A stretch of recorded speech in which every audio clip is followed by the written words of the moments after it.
que é? Tá? Essas são os vírus que a gente vai trabalhar com vocês, tá? Então, vamos falar um pouco da hepatite viral como um todo, tá? E hepatite, toda vez que eu falo hepatite, tá? Traduz HIT, é uma inflamação, tá? É do fígado, dos hepatócitos. Então, é uma inflamação do fígado, tá? Traduzido, quando eu falo hepatite, traduzido pelo aumento das enzimas hepáticas, tá? Gente, por favor, tá? Traduzidos pelo aumento das enzimas do fígado, ENST, tá? Então, isso é o que traduz a hepatite. Obviamente, além desses 5 vírus que eu falei para vocês, A, B, C, D e E, tem outras causas de hepatite, e a gente trabalha com essas outras causas muitas das vezes para fazer diagnóstico diferencial. Então, nós temos hepatites por vírus, nós temos hepatites por drogas, nós temos hepatite autoimune, hepatite medicamentosa, hepatite por álcool, tá? E tem outras causas que a gente nem sempre consegue identificar. E tem outros vírus também, como o citomegalovirus, que pode fazer hepatite, tá? Tem o vírus da febre amarela, que a gente já viu, que ele também tem tropismo hepático, tá? Só que hoje, a nossa aula aqui, ela é focada nesses 5 vírus, tá? De forma geral, o quadro clínico, tá?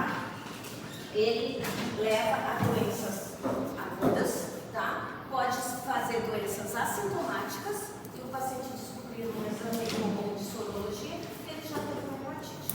Pode fazer também formas moderadas, formas ictéricas, formas anictéricas e formas fulminantes, tá? E menos de 1% fazem forma fulminante, tá? E muitas das vezes a gente classifica em fase prodrômica, onde o paciente tem um mal-estar, uma dor abdominal, náusea. Às vezes aquele menino, aquela criança que está lá enjoada do estômago, meio febril, com preguicinha, não quer ir para a escola, nem acha que tem que ir para a escola, está fazendo onda, e lá pega uma hepatite aguda. E às vezes não faz a perícia e passa. E depois lá na frente vai ver que teve uma hepatite. Então essa é a fase prodrômica. Depois dessa fase, vem a fase ictérica. Mas nem todo mundo faz a fase ictérica, porque a gente pode ter hepatite anictérica, tá? E depois dessa fase, vem a fase da convalescência, que o paciente fica bem. E alguns vírus cronificam e outros não cronificam, que a gente já tá? Então, como eu falei, são sinais inespecíficos, mal-estar, astenia, diarreia, inapetência, principalmente na hepatite A e E, que são de transmissão fecal-oral. São de transmissão fecal-oral, tá? O paciente às vezes tem desconforto abdominal, tá? Uma hepatosplenomegalia dolorosa, pode ter ou não delícia. Muito bem. Depois nós temos a fase, ele entra, depois desse pródromo todo, ele entra na fase ictérica, onde a gente vai ter delícia de esclera, vênulo-lingual, vai ter aporia fecal, colúria. Se ele fica muito colestático, muito amarelo, a gente, além da elevação da ST-LT, a gente vai ter elevação também da fosfatase alcalina e da gama-GT, que são o que a gente chama de enzimas canaliculares. Então, quando ele fica muito amarelo, que ele tem muita bile, tá? Ele impregna na pele, a gente diz que ele é um paciente colestático, tá? A hepatite, principalmente a hepatite A, ela é uma hepatite comum da infância. Na infância, ela pouco dá icterícia, mas como toda doença comum da infância que atinge adulto, quando acontece no adulto, ela tende a fazer uma forma mais grave, mais prolongada e mais colestática, tá? No adulto. E depois vem a fase da convalescência, tá? Que vai haver melhora de todos os sinais e sintomas, fim da fase aguda. E aí vem a questão, na hepatite A, ela não cronifica, então ela vai melhorar, tá? Você vai curar, vai ficar com a imunidade permanente para o resto da vida, vai pegar mais hepatite, tá? Depois, a gente vai ter a hepatite B. A hepatite B e a hepatite C, elas cronificam, assim como a delta, tá? Como é que eu vou saber se cronificou ou não?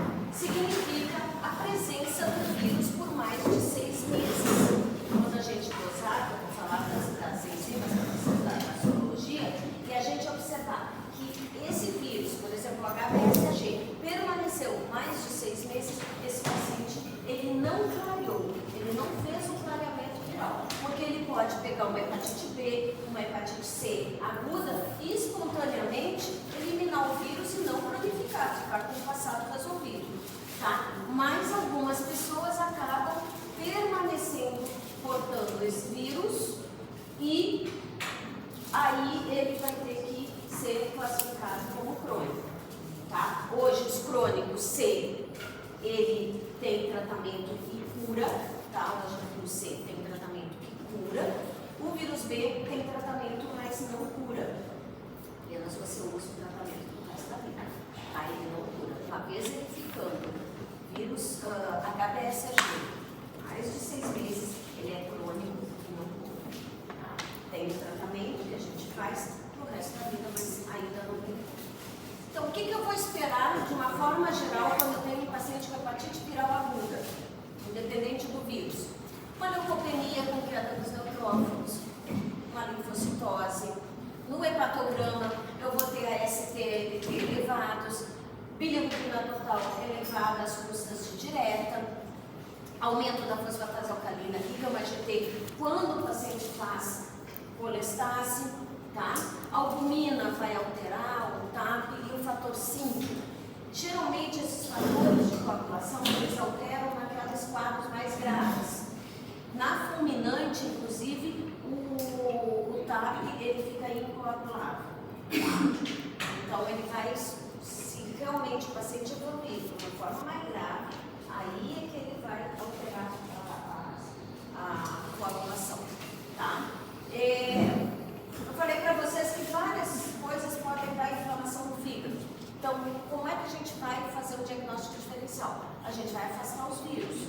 Não é vírus, então eu vou pensar esteatose hepática não alcoólica, herpes simples, colelitíase, colecistite litiásica, colangite, né, tem a colangite esclerosante também, mononucleose, leptospirose, fosfatase alcalina, uma neoplasia primária do fígado, dengue, malária, sífilis secundária, hepatite por substância tóxica, álcool anabolizante, solventes químicos, hepatite medicamentosa, hepatite autoimune. Vejam que o fígado ele é um órgão que ele altera muito facilmente com várias coisas. Então, muitas das vezes vai chegar para a gente a ST-LT elevada. Não, tem uma ST-LT elevada. Bom, aí a gente vai fazer todo um dia uma investigação. E uma das principais situações que a gente investiga são os vírus das hepatites, porque eles são bastante frequentes. Tá? A insuficiência hepática aguda, né, já é uma forma mais grave, ou seja, ele não está só inflamado, mas ele está insuficiente. Tá? Ele é potencialmente reversível, tá? Mas ele pode facilmente evoluir para a forma fulminante. Se uma hepatite evoluir para a forma fulminante, seja B, A ou qualquer uma das outras, porque a A e a B são as que mais fazem a forma fulminante, a forma fulminante é tratada com transplante hepático, tá? Porque quando a gente fala fulminante, é uma necrose maciça do fígado. Depois vou mostrar a foto para vocês, ele fica enegrecido, pequeno, ele não tem função nenhuma, então não tem outra forma a não ser você fazer o transplante. A insuficiência hepática ela pode ser reversível, né? Aí surge encefalopatia, dentro de 8 semanas após o início dos sinais e sintomas da hepatite aguda, tá? É aquele paciente que não tinha evidência de nada, que pega o vírus e evolui para essa forma grave. Ele pode daí reverter, melhorar, tá?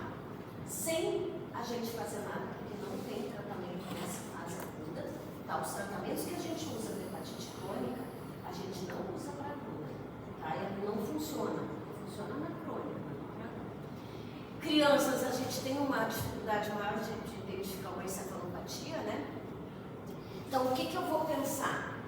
Se nesse paciente eu tenho uma icterícia progressiva, tá? O INR é muito importante, esse INR, porque é ele que vai me dizer se ele vai evoluir ou não de uma forma fulminante.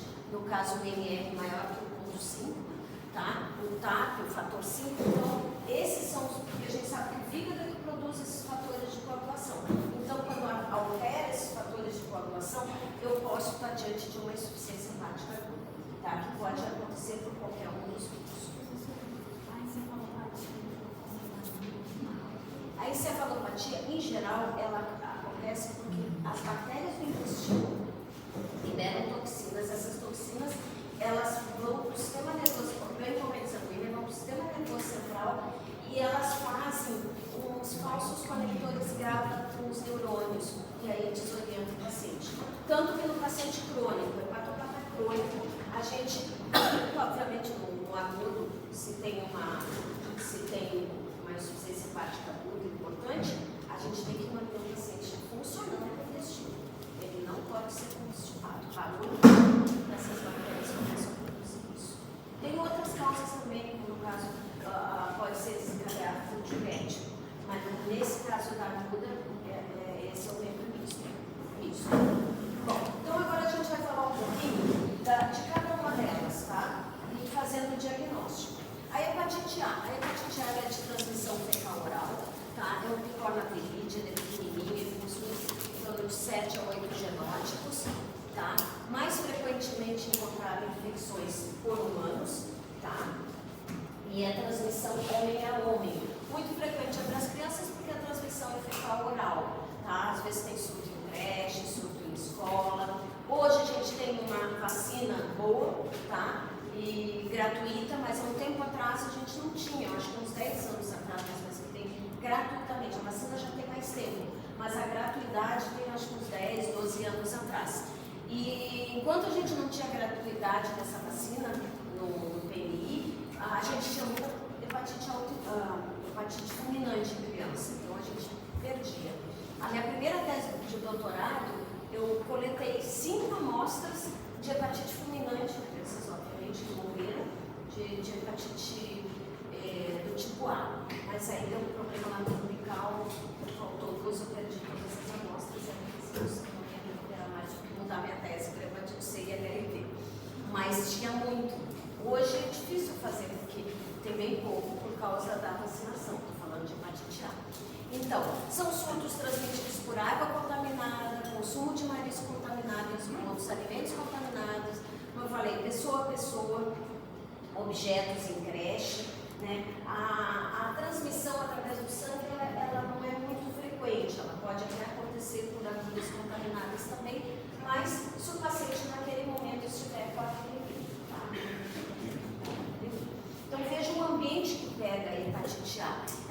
Eu costumo dizer que da mesma forma que pega uma ameba, pega uma hepatite A, que é fecal-oral. É um alimento contaminado na alface, uma folha que não lavou direito, né?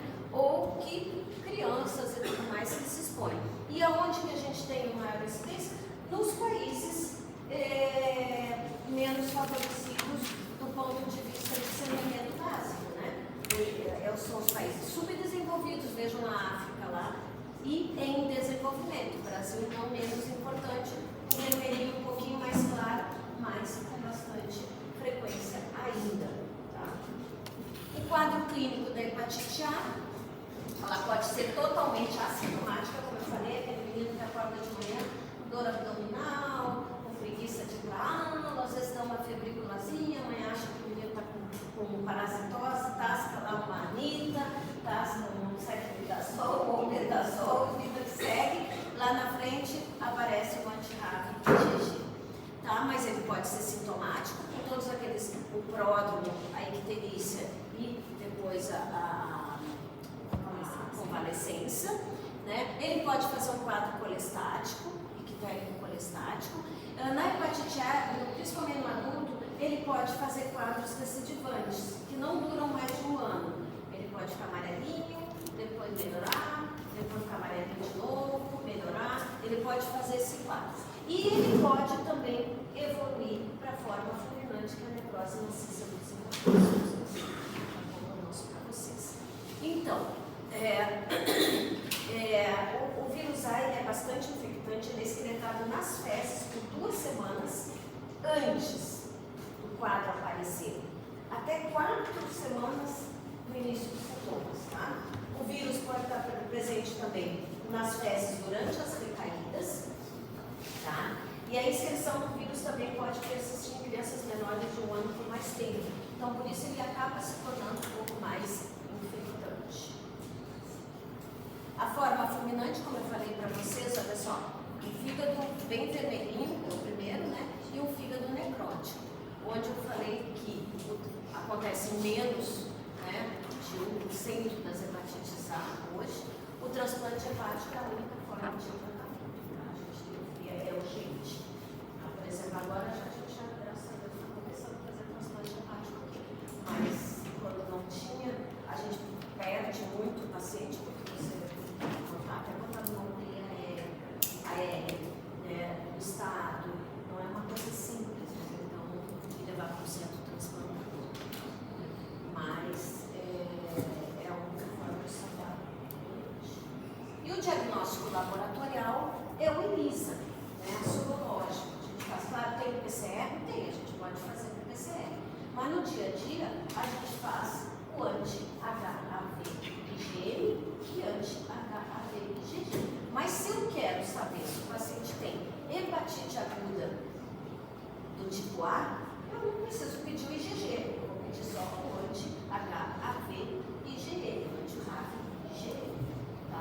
E aí eu vou ver se ele tem ou não. Ah, não, mas eu quero saber se ele já teve. Bom, aí eu vou pedir o anti-HAV IgG, tá? Que é o passado. Ou se ele já tem imunidade, ou se ele já é vacinado, esse é o passado. Posso fazer PCR no sangue, posso fazer PCR nas fezes durante a epidemia também, tá? Mas isso a gente faz mais a título de pesquisa, tá? Porque a sorologia é muito boa, ela é tranquila, ela atende bem, tá? E tem, como eu falei para vocês, tem um calendário vacinal. Hoje tem até uma combinada VIA, tá? Hepatite B, hepatite A também. E aí pode ser feito nas crianças, né? E pacientes que têm algum tipo de imunossupressão, pode procurar o CRI, que é o Centro de Imunobiológicos Especiais. O paciente tem, como por exemplo, os pacientes HIV, os pacientes hepatopatas crônicos, né? Para que eles não venham a ter uma hepatite. Se eles não tiverem um anti-RAV IgG, a gente pode fazer assim, tá bom?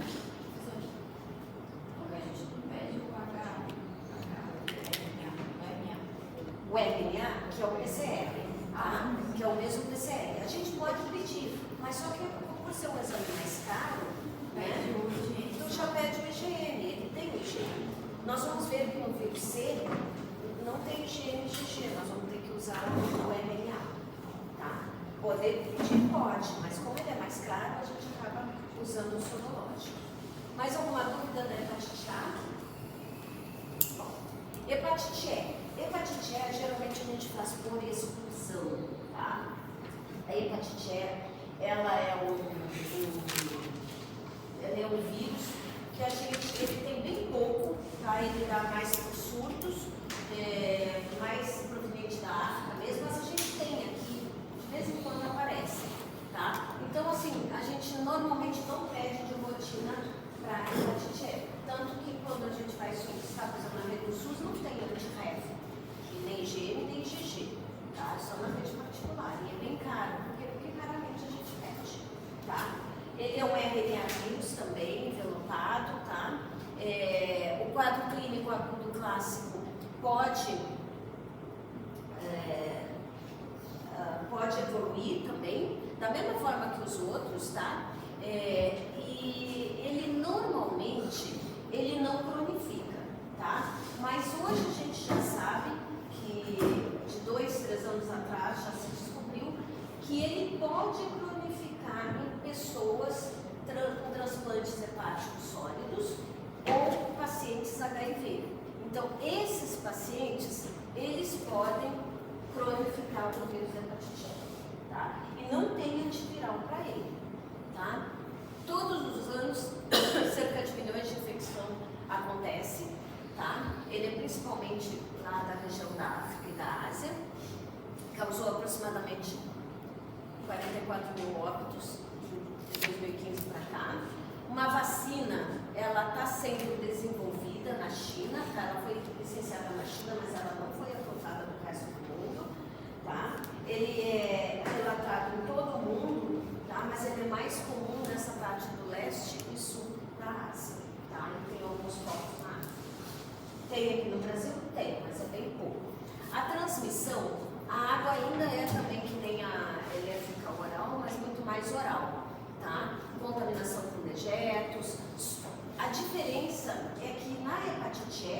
ela também é considerada uma zoonose. Por quê? Porque ela pode utilizar animais como intermediários, como suínos, roedores, aves e outros animais. Pode ser adquirida através dessa carne desses animais não bem cozidas. Tá? Isso não acontece na hepatite A. Tá? A transmissão sexual ela é provável, como na hepatite A. Na hepatite A gente diz que não tem transmissão sexual, mas ela acontece também principalmente entre homens que fazem sexo com homens. Tá? Da hepatite E, o homem é reservatório por curto período e o período de incubação gera em torno de 2 a 9 semanas, mais ou menos. Vejam que ela é bem espalhada, praticamente no mundo todo, com a alternância da epidemiologia. Tá? O diagnóstico a gente vai, por exclusão, a gente vai excluir os outros, todas aquelas outras causas, para depois pensar em hepatite E. Tá? Pode ocorrer em formas de surto, o reservatório de água é a fonte de contágio, mas pode ser através de carne de caça mal cozida também, tá? E o diagnóstico ele é feito através do anti-REV, né? Que a gente fala HEV-IgM, anti-GG, né? Ou HEV IgG, tá? Também podemos fazer o RNA nas fezes ou no sangue durante a viremia. Tá? Então, como eu falei, a viremia ela acontece, ela começa elevando o IgM, tá? Depois ela vai produzindo o IgG e aí se cruzam, fazendo com que no resto da vida o paciente fique IgG positivo, que é hepatite A, tá? Ou seja, passado resolvido, tá? Que pode cronificar, como eu falei, a hepatite E nos transplantados de órgãos sólidos e nos pacientes da HIV. Tá? Na maioria dos casos, como eu falei, não cronifica. Tá? Ela pode, uma das coisas que geralmente produz um quadro clínico benigno, faz menos hepatite fulminante que os demais, em geral ele é subclínico também, mas a grande importância da hepatite E é na gestante, tá? Que pode levar ao óbito em até em torno de 25% das gestantes no último trimestre. Por quê? Por que a gente também orienta a gestante a não comer coisas cruas ou mal cozidas? Não é só por causa da toxoplasmose, mas também por causa da hepatite E. A hepatite E ela causa como se fosse, ela sensibiliza as bactérias do intestino, tá? E faz como se fosse uma translocação, aqui um pouco diferente da encefalopatia que vai para o sistema nervoso central. Nesse caso aqui, ela faz como se fosse uma translocação, tá? Das bactérias do intestino, fazendo uma sepse na gestante. Ela faz essa indução e faz uma sepse na gestante morre. Então, o mais importante aí da hepatite E é quando a gente traz para a gestante, tá? Que pode causar um óbito, principalmente no último trimestre. A prevenção não tem ainda uma vacina, tá? A prevenção é a melhora do saneamento básico, água tratada, não comer alimentos nas ruas, ver a procedência dos alimentos, né? A gente às vezes toma muita coisa que fica preocupada com tomar uma água mineral, né? E bota um gelo, mas às vezes a gente não sabe a procedência do gelo. Então a gente tem que ter esses cuidados, tá? Essa é a prevenção da hepatite E. Tudo bem? Vamos lá para a hepatite B. Hepatite B é uma caixinha de encrenca, né?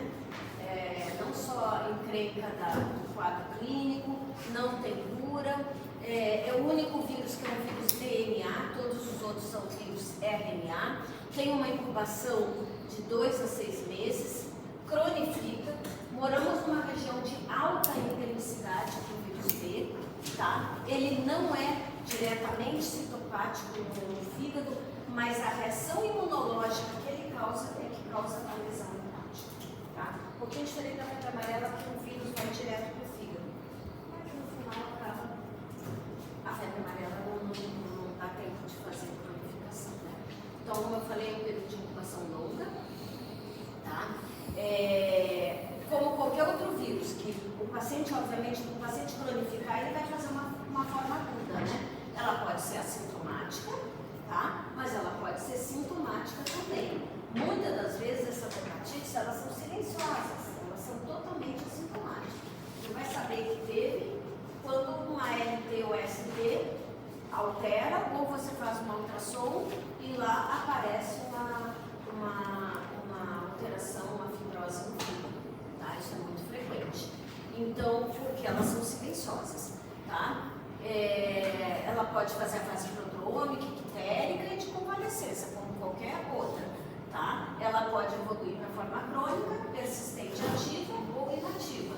Quando eu falo forma crônica, é a persistência do HBsAg, que é o vírus, por mais de 6 meses. Então, a gente sempre vai estar, nesses vírus, fazendo esse comparativo com a forma crônica.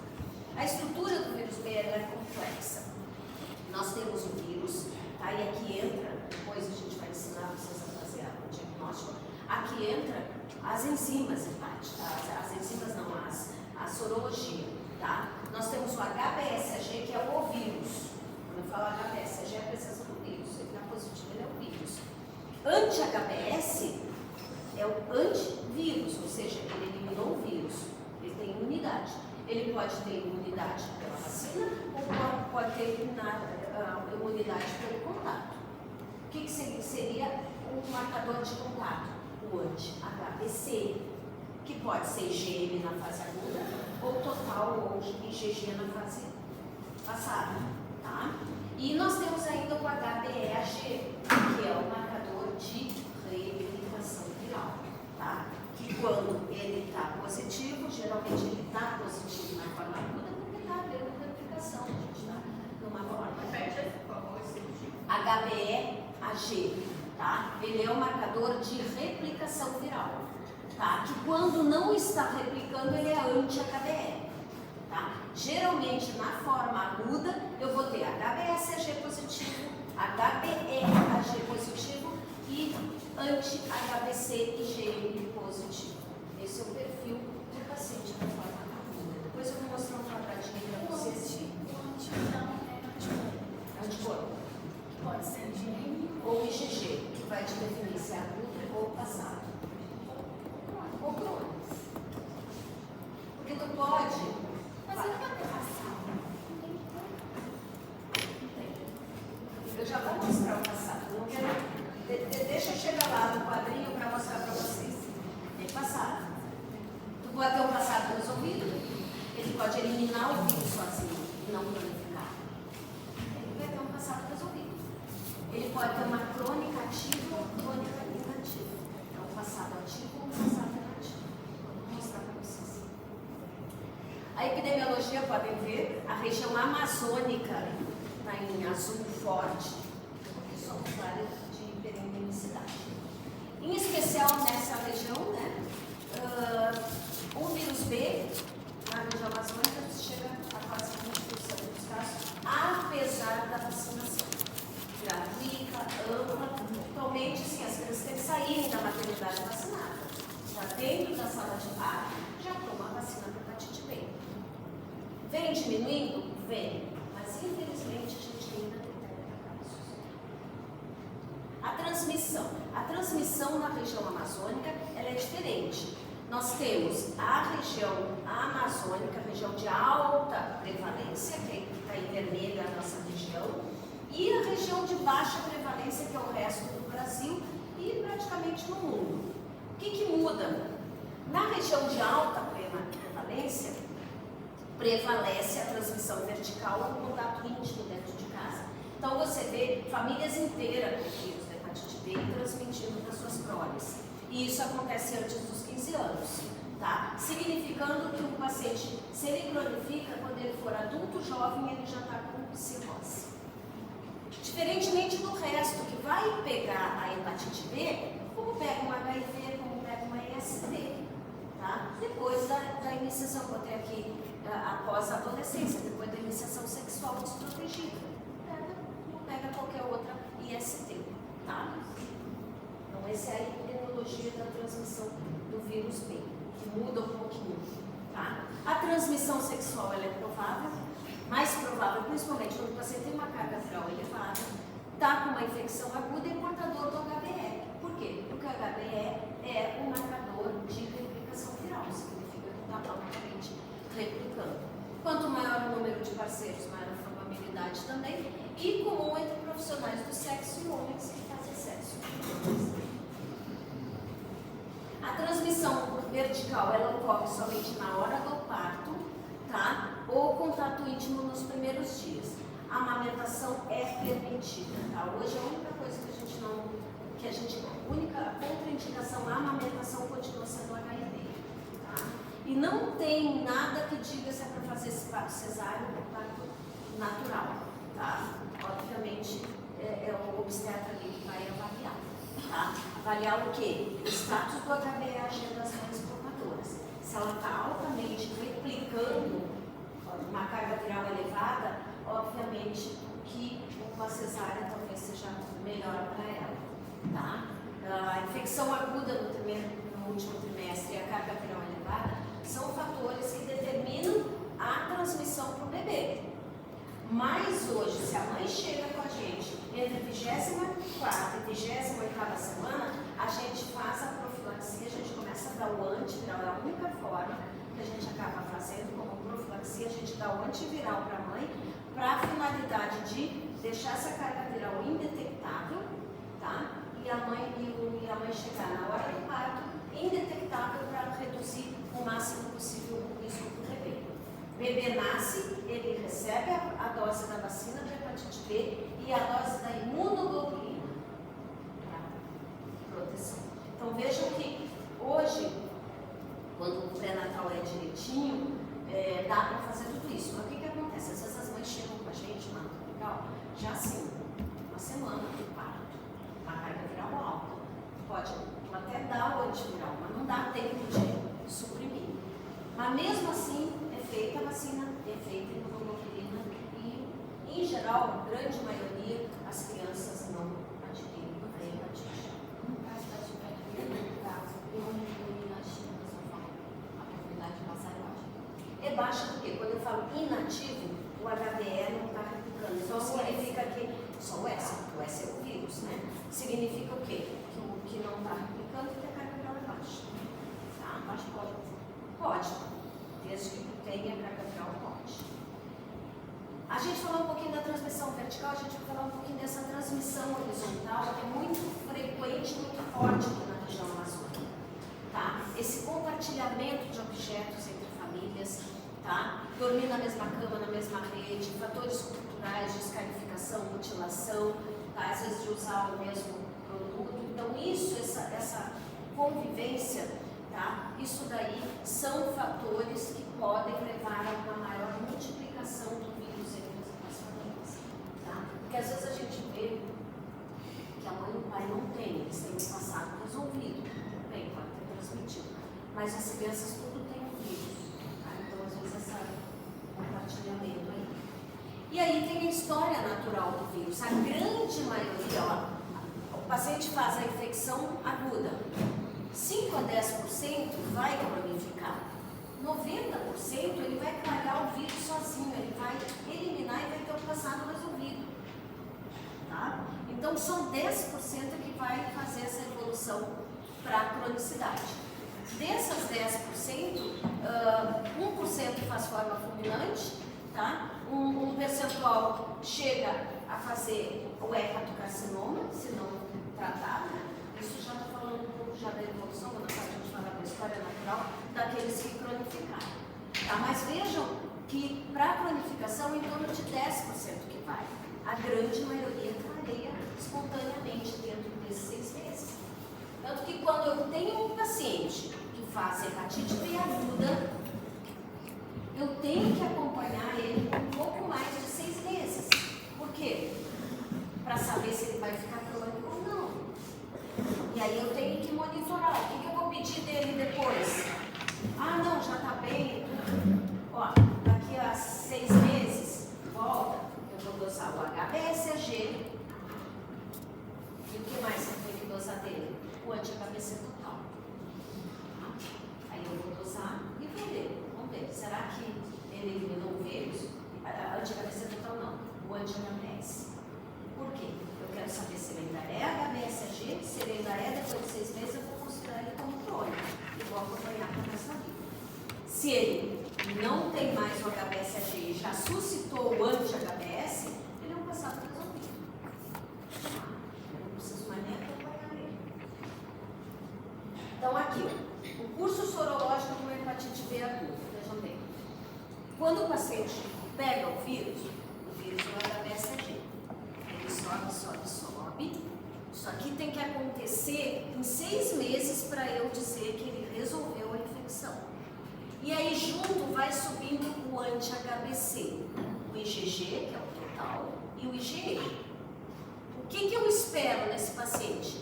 Que o HBsAg caia, suba o anti-HBC IgG total e o anti-HBC IgM caia. Ele caindo, vai surgir um marcador de contato, de imunidade, que é o anti-HBS. E aí ele vai ter para o resto da vida anti-HBC total e anti-HBS. Passado e resolvido porque ele teve contato com o vírus. O HBE e o anti-HBE são marcadores de replicação viral, que quando está na fase aguda, ele está replicando, HBeAg. Quando ele passa para a fase crônica ou de imunidade, ele não replica mais, ele fica anti-HBe para o resto da vida. Então isso daqui é a evolução favorável de uma hepatite B aguda. Resolveu. Qual é a diferença do anti-HBC e anti-HBS? Oi? Qual a diferença do anti-HBC e anti-HBS? O anti-HBC é marcador de contato, tá? É o core. E o anti-HBS é a imunidade adquirida, que pode ser sozinho pela vacina ou pode ser anti-HBS, anti-HBC total, contato resolvido.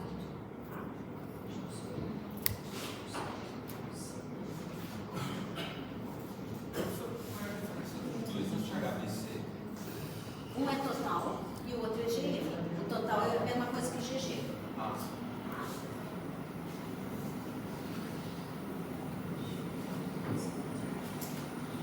Aí agora vem, vocês compararem quando não tem reprodução.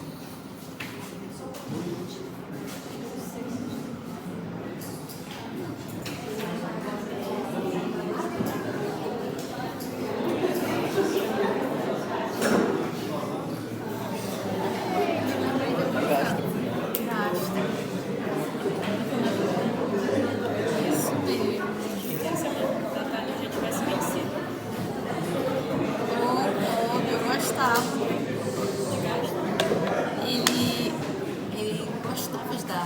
às vezes ele deixava, ele estendia a ladeira de para outra sala. Ah, tu era dos que ficava lá. Eu gostava. O bichinho que ensinava. Ele era muito moderno, cara. Bizarro.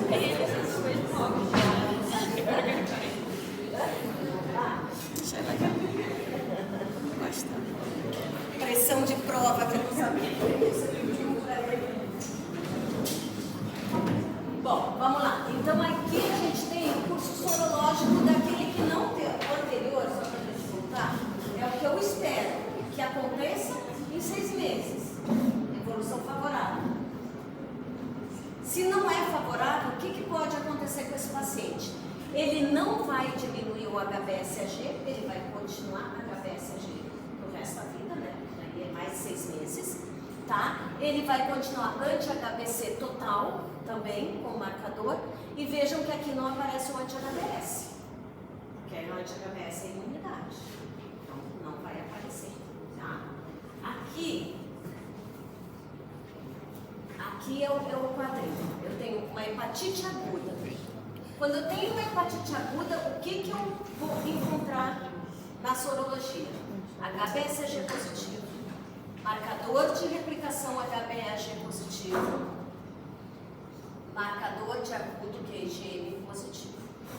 Isso é o que eu espero encontrar, é isso que eu vou pedir e é isso que eu espero encontrar. Quiserem fotografar o quadrinho, pode fotografar, porque é importante que vocês aprendam isso. Um monte de médico já velho, formado, há uma confusão desgraçada com isso daí. Vocês mandam pra gente o passado resolvido, você não vai ser hepatite. Gestante, então dá uma confusão danada.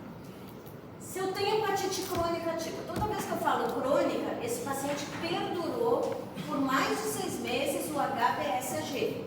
Então, ele vai ter o HBsAg positivo. Se eu digo ativa, é porque ele está replicando, tá? Mas como é crônica, ele já não tem mais o IgE, ele só tem o IgG, o total, tá? Que é a mesma coisa.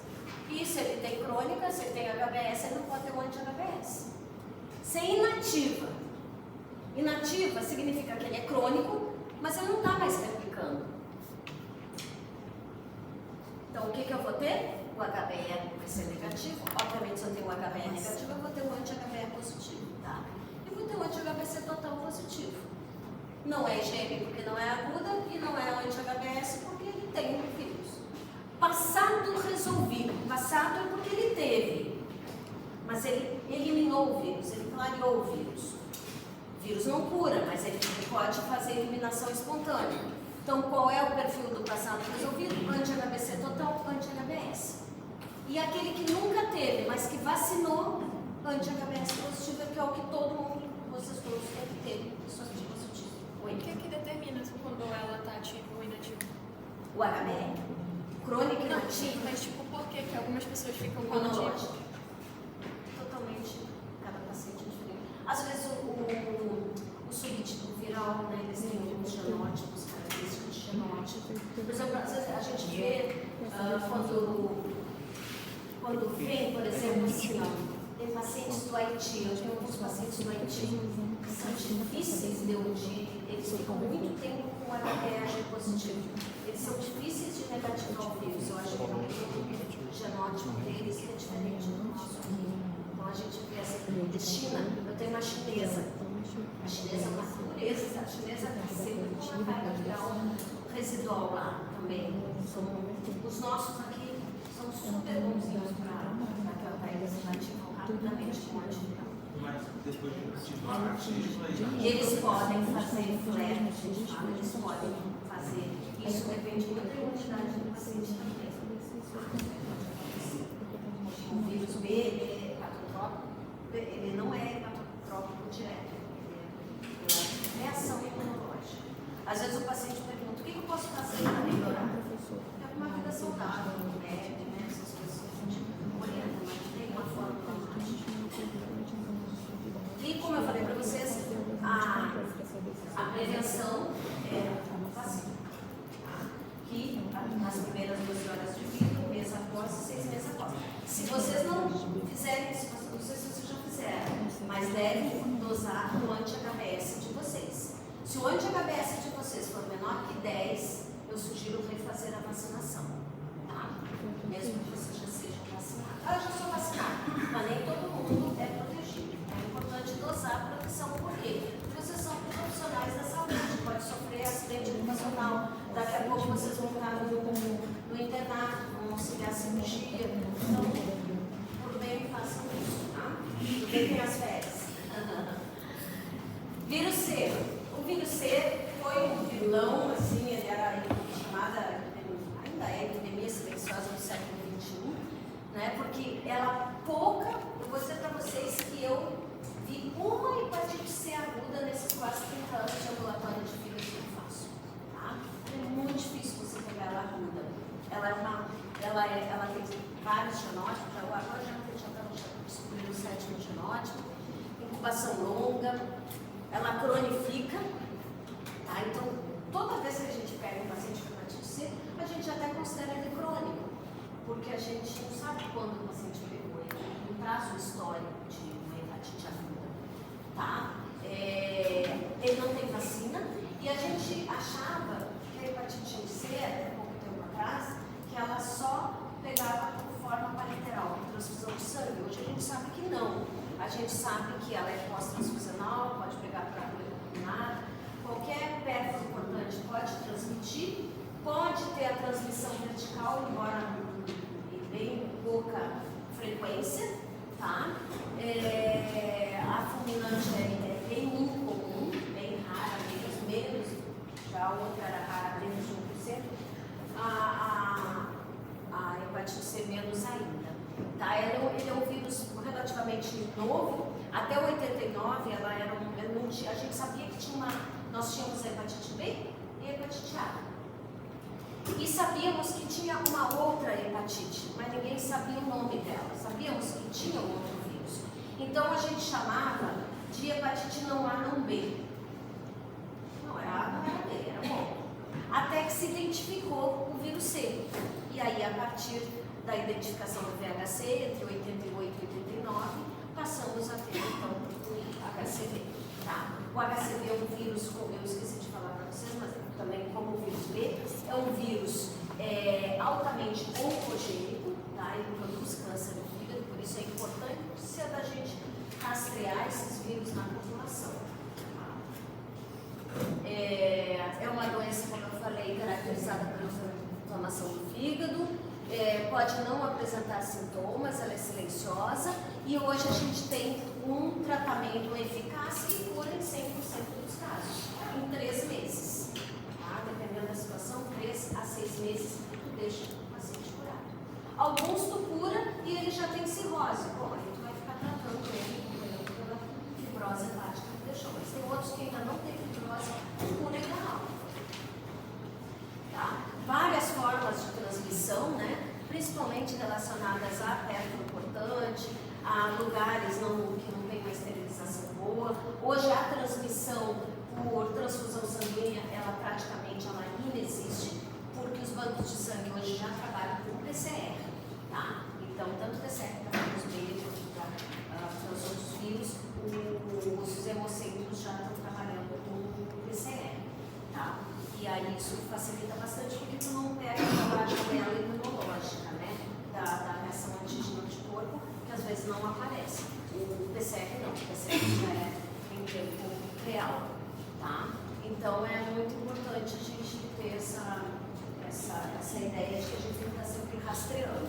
A história natural, ele vai fazer uma infecção aguda, né? 80% clareia, mas 20% vejam que é mais que o vírus B, 20% vai evoluir para inflamação crônica do fígado e fibrose. No vírus C, às vezes a gente cura o vírus, mas se o paciente já tem essa fibrose ao longo dos anos vai evoluir para um hepatocarcinoma. Tá? E muitas das vezes o hepatocarcinoma a gente trata com transplante, dependendo do hormônio ou cirurgia. Tá? É um vírus tem cosmopolita, mas no Brasil ele é bastante prevalente, tá? Então a gente tem que estar sempre procurando.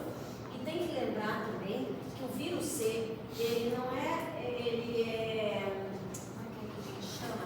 Ele tem manifestações extrahepáticas. Muitas das vezes, manifestações na pele. O dermato manda muito paciente com hepatite C pra gente, porque algumas manifestações em pele sugerem que o paciente tem hepatite C, bem como dores articulares. O reumatologista também ele investiga.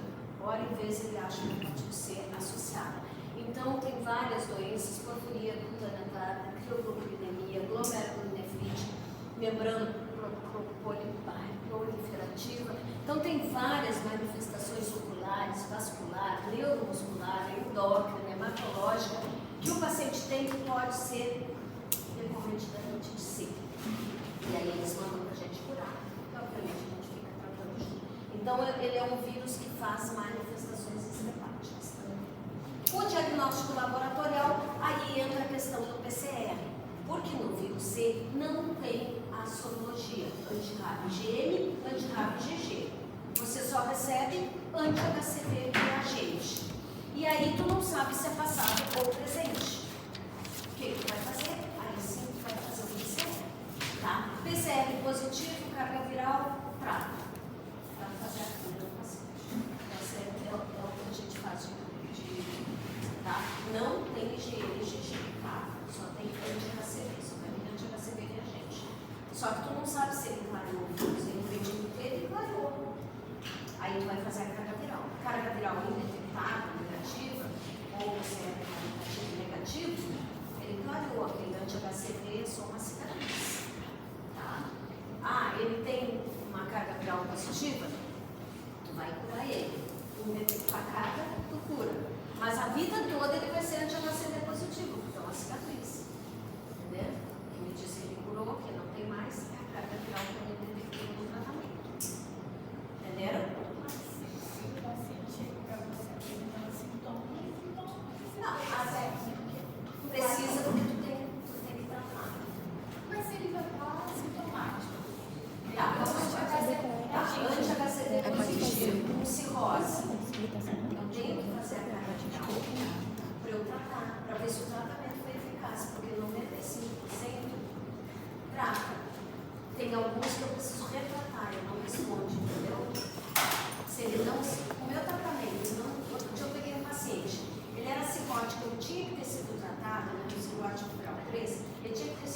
internado 6 meses. E o colega passou 3 meses. Eu tinha a carga viral inicial. Aí eu faço de novo a carga viral. Ele não fez a resposta virológica sustentada, que é o RBS. Então, eu espero o paciente curado. Ele ainda tinha carga viral. Então, por isso que é importante fazer sempre a carga viral. Eles nem liberam a medicação se não tiver uma carga viral. Antigamente, a gente tinha que fazer a genotipagem. Hoje não precisa, porque os tratamentos são pangenotípicos. Tá? Mas eu tenho que fazer a carga viral. Porque a carga viral vai me dizer se esse anti-HCV é agora ou não. Mesmo que tenha cirrose, vamos que ele tenha, chega para ti, o paciente cirrótico, e tu faz o anti-HCV deu positivo.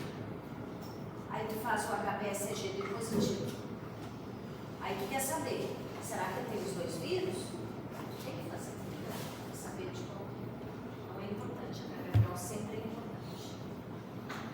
Epidemiologia, como eu falei para vocês, vejam lá, a região amazônica, no vírus C, ela é muito prevalente também. Tá? 5% das pessoas, assim, agora vamos lá, hepatite D. Tudo certo com a hepatite C? Sim. Hepatite D é um capítulo à parte. Por quê? Só nós, aqui na região amazônica, que temos delta, tá? E não é toda a região amazônica, tá? É só regiões, cidades do Médio e Alto Solimões e o estado do Acre, que tem a região aqui de Manaus, Pará, e lá, Roraima, Rondônia, ninguém tem vírus delta, tá? De uma região bem específica e algumas regiões na África, tá? E a África tem vírus delta, tá? Ele é um vírus que a gente chama de vírus defectivo. Por quê? Porque ele precisa do HBsAg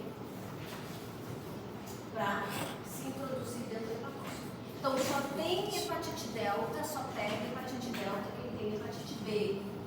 Então, todo mundo que tem hepatite B, a gente tem que pedir um agente delta. A gente não pede o agente delta separado, só pede para quem tem o agente B.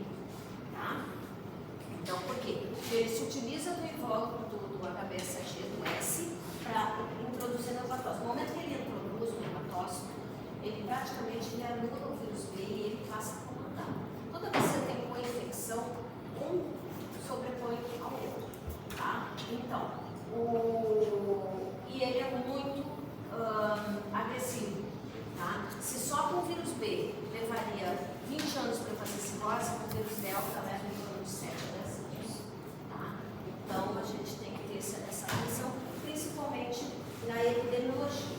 Então, na região do médio, vem daqui. Isso é o que a gente chama de quadrilátero das hepatites. Essa parte toda aqui não tem. Porque a gente não sabe porque concentrou naquela região tá. Eu não tenho paciência que, assim, nasci, me criei, vivi em Manaus, não saí daqui e tal, que tenha delta. Geralmente tem alguma relação com aquela região. Outro dia eu fiquei preocupada porque eu peguei índios lá de São Gabriel da Cachoeira, que não tem nada a ver com os Solimões, já que a delta é dos Solimões, tem a ver com São Gabriel é Rio Negro. E aí aquilo me deixou implicada, porque a índia não saía de lá, só saía para vir a Manaus para fazer a consulta. Depois eu peguei mais um outro índio. Os índios de lá estão indo lá para os Solimões para garimpar. Estão pegando lá e levando para lá. Então é uma coisa bem esporádica. Todos os pacientes de delta têm muito paciente de delta. Todo paciente de delta tem relação com esta região aqui. Ou o pai, ou a mãe, ou esteve lá, ou trabalhou lá, ou o marido, ou alguma coisa acontece que é daquela região. E o delta, ele facilmente cronifica. Então é difícil da gente falar do delta agudo, não vou falar ainda, mas ele geralmente cronifica. Ele faz casos de hipertensão portal severas, tá? Muita CIT, muita variz de esôfago, baço, o paciente com delta, ele chega à fossa ilíaca, tá? É o nosso baço grau 3. que facilmente a gente bota ele na fila de transplante rapidamente. E como normalmente eles pegam na infância, quando eles têm 20 e poucos anos, eles estão cirróticos. Então é um paciente bom de transplantar, porque ele tem um fígado bom, um rim bom, coração bom. A gente manda muito paciente com delta para transplante, porque hoje o delta não tem tratamento. Mesmo que tu trate B, mas quem está no meu delta, aí você acaba que você transplanta e o paciente ganha uma vida normal. Então, assim, eu fico super gratificada assim, quando eu vejo um paciente que mantém o transplante, ele volta normal, que sai dessa situação, uma situação de normalidade. Às vezes, mães de criança, né, que tem poucos anos, 40 anos, normal. Agora, eles têm que chegar precocemente, senão eles morrem sangrando por hemorragia digestiva ou fazem os câncer enormes que não conseguem ter durante o transplante. Na infecção do vírus Delta, a gente tem a co-infecção e a superinfecção. O que seria isso? Co-infecção é quando pega B e D junto. E superinfecção é aquele paciente que é crônico, que já tem o vírus B sabidamente, e depois pega o Delta. Aí ele pode, a chance de ele fazer uma hepatite fulminante é maior. Tá? Então, a co-infecção, ela acontece simultaneamente. Quando o paciente chega com B e Delta, a gente é muito difícil de saber se é co ou se é superinfecção, já está com os dois vírus. A não ser que fosse um paciente que eu já acompanhasse, eu vou sempre pedindo, você tem B, eu vou sempre pedindo D. Ah, lá pelas tantas ele tinha B, não tinha D, e de repente o D apareceu, tá, isso aí é superinfecção. Mas se eu não sei, fica muito difícil, aí eu acabo considerando tudo como infecção de vírus junto, que é o que mais frequentemente acontece.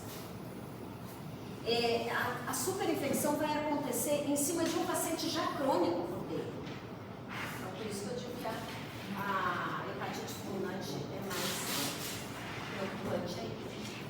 E como é que eu faço o diagnóstico laboratorial do co-infectado? Lembra que eu mostrei do paciente que tem infecção pelos dois vírus? Vamos lá. Se ele tem co-infecção, ele vai ter o HBsAg positivo. Ele vai ter o anti-HBC, isso aqui co-infecção aguda, tá? Estou falando aguda. HBsAg, anti-HBC IgM e anti-HDV total positivo. Tá? Superinfecção, o que vai mudar? A superinfecção, ele já é um paciente crônico, então ele não vai ter o IgM, ele vai ter o anti-HBC total positivo. Tá? Ah, ele eliminou os dois vírus. O que eu vou ter? Anti-HBC total e anti-HBS para vírus B e o delta. Ah, mas professora, o delta não está presente em todas as formas? Eu não sei se é passado ou presente. Como é que eu sei que esse delta aqui é passado? Porque ele já tem anticorpo B. Se ele tem anticorpo B e não tem o S, o delta está inativo, porque ele precisa do HBsAg para sobreviver. Entenderam? Professor, qual a diferença de co-infecção para superinfecção? A co-infecção é quando pode ter os dois vírus juntos. E a superinfecção já tem o vírus B e lá pelas tantas na tabela vai ter o vírus B. Por que não tem anti-HBC total e não geral? A co-infecção, estou falando aqui de agudo, tá? Da forma aguda. Tá? Anti-HBC total na superinfecção, porque ele já era crônico. De B. Porque o anti-HBC é o D. Entendeu? Já era crônico. Entenderam? Amém. Tirou foto no celular. Tá? É só acompanhar para o transplante. E vai rapidinho. Se é questão de anos, podem vai fazendo mel de transplante. Ou se aparecer um logo, ele entra de primeira. Então, sempre é um quadro clínico mais grave, moderado, né? Icterícia, ele sempre faz icterícia, mesmo na fase crônica, prolongamento do TAP. Ele é um paciente que é difícil, como eu falei para vocês, a gente vê a parte aguda, porque rapidamente ele E para todas as descompensações que vai para a hepatite crônica faz. Adenovirose, infecção portal. Veja. Baço. O baço é enorme, tá? Geralmente o paciente tem um baço bem grande. Todas as hepatites virais são de notificação compulsória para todas as doenças que a gente tem conversando com vocês. Tá? E a gente sempre costuma fazer o Dia Mundial da Luta contra as hepatites virais, né? Incentivo não só para a vacinação, como também para o rastreamento desses vírus. Então, alguns têm cura, outros têm cura. O vírus B não tem cura, mas ele tem cura. O vírus delta não tem cura, mas você pode transplantar. Então, alguma coisa você pode fazer pelo doente. Tá? Dúvidas?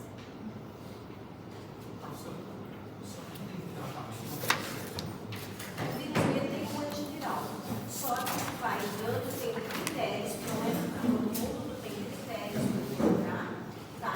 E trata pro resto da vida. Ele se cura. Se ele só tem o vírus B, tem um percentual bom ainda, ele não vai fazer cirrose nem câncer de fígado. Isso é a garantia. Ele não cura, mas ele não tem. Mas esse tratamento é quando chega na agulha. Na agulha não trata, não trata, é só na crônica. Por isso eu estou sempre falando para vocês aqui de uma hepatite crônica, que é uns 6 meses.